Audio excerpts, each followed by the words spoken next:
Welcome to Literary Insights. This is the summary for the book Love Yourself Like Your Life Depends on It, Kamal Ravikant. If you like this type of content, please subscribe and like this video. The author was in the wrong place, sick, depressed, heartbroken, and struggling with his company. He reached a breaking point and decided he was done living this way. He vowed to himself to love himself from that day forward in his thoughts, actions, choices, experiences, every moment. He was going all in. He started by repeatedly repeating "I love myself" in his head, lying in bed, then in the shower, online, and talking to others. This became his anchor. The repetition created a mental loop that changed his feelings about himself and life. Within days, he started to feel better physically and emotionally. Within a month, his whole life had transformed.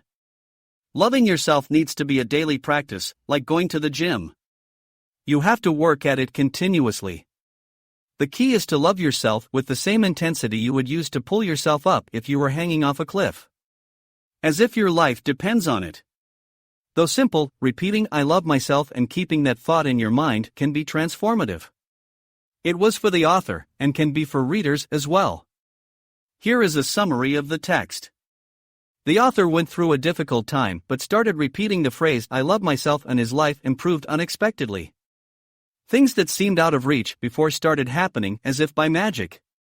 His health and mood improved, and new people and opportunities emerged. He attributes this to focusing on loving himself even if he didn't fully believe it initially, and repeating the thought repeatedly laid down new neural pathways in his mind and body. The body and mind naturally respond to love and nurturing positively. The critical practice involves three things. A mental loop of repeating "I love myself" to create deep neural pathways. This requires commitment and repetition. A 7-minute meditation where you inhale thinking "I love myself" and exhale releasing any thoughts. Imagine light from the universe entering your body. This intense, focused practice creates peace and growth. Asking yourself one question: how would I treat myself if I loved myself? And then doing those things. The metaphor of darkness and light is used. Negative thoughts are darkness. You remove them by cleaning the window to let in the morning, representing positive thoughts. Repeating "I love myself" is sweeping the window. The mind often replays familiar patterns and loops, which trigger feelings. We can create new loops and patterns, like "I love myself," that become our automatic, natural state. It just takes practice and repetition. Expect your life to start improving in unexpected ways. It may take time, but shifts will happen. Eventually, loving yourself can become your natural state. The author discusses how memory and emotions are malleable and shaped by our state of mind when recalling them. Painful memories lose their power when remembered with love and self-compassion. Identifying them often in this state can rewire them. On a flight, the author discusses accepting change and embracing new experiences with a sense of wonder rather than fear or anxiety. Life moves fast and everything changes constantly, so it's best to make peace. Richard Bandler, the co-founder of NLP, used unconventional methods to cure people with mental illnesses. He tells a story of healing a man with a snake phobia and schizophrenia by filling the shower area with live and rubber snakes to overwhelm his senses and snap him back to reality.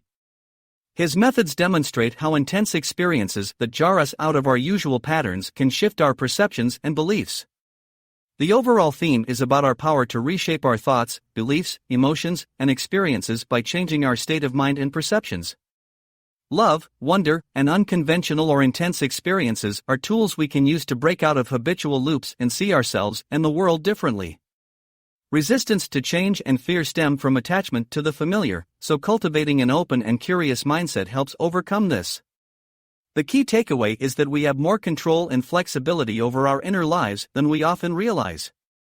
With conscious effort and practice, we can reframe and release painful thoughts and memories, embrace life's changes, and open our minds to new possibilities. But we must meet ourselves and our experiences with love, compassion, and a willingness to explore. The man was in a room filled with snakes, some real, some rubber, and some hallucinated. He was initially terrified and screaming. Bandler went in and asked the man which snakes were real and which were not. Bandler threatened to leave him in the room if the man couldn't tell him. The man identified the actual snake, the rubber snakes, and the hallucinated snakes. Bandler was surprised the man could distinguish them in his fearful state. The man said the hallucinated snakes were transparent, so he knew they weren't real. Though he sometimes saw hallucinated snakes, he knew they couldn't harm him. Bandler taught the man to focus on what was natural to overcome his fear. Fighting fear doesn't work. One must focus on the truth and turn on the light. The author uses the phrase "not useful" to stop negative thoughts. In The Hunger Games, characters use real or not real to determine actual memories.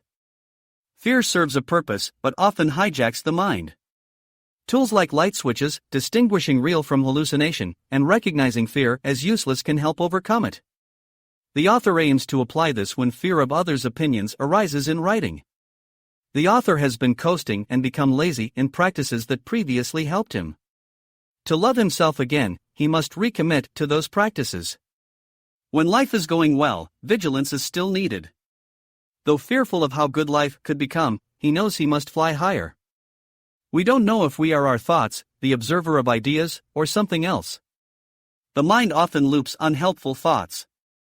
One can choose and practice a study to transform that, like "I love myself." Repeating this creates new neural pathways and filters for viewing life. Sitting outside, the author thinks, "I love my life and I love myself." Letting go of ego and attachments allows one's true self to emerge. What is possible for one human is possible for all, though the path may differ. One must remain open to loving oneself, and life unfolds. One must say yes to all that happens to find peace. The author used to be obsessed with work and visions of success, driven by fear of failure and what others thought. Not being present often results in pain. Now the author understands the monk's wisdom. Here is a summary of the key points the monk makes. Surrender to what is. Accept the present moment with gentleness and self-love instead of reacting with fear or trying to push it away. Saying it's okay to yourself can help deflate anxiety and shift to self-love. Learn from the past, but don't dwell on it. Focus on applying what you've learned to the present and future. Loving yourself fiercely can reveal insight into old patterns of thought and belief that have shaped your life. These realizations can bring freedom and growth. Our beliefs shape what we seek and how we view life. The author's belief that real growth only comes through difficulty led him to create complex situations. His belief that he must succeed led him to be driven by fear of failure. Loving yourself can expose these beliefs. Loving yourself is like putting on your oxygen mask first, before helping others. It gives you the resources and ability to then be gentle with others.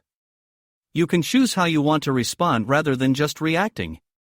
Thoughts and situations are impermanent and constantly changing. You can choose which thoughts to focus on or not focus on. You can experience life through the filter of love. The truth is simple. Pick one thing that feels true for you and practice it fiercely. That is where transformation happens. For the author, loving himself was that one thing.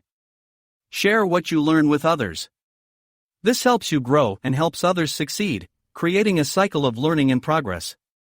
The key message is that loving yourself fully and making that your priority can lead to profound insight, freedom from past patterns, and a transformed life. But you must pick and practice it, not just read about it.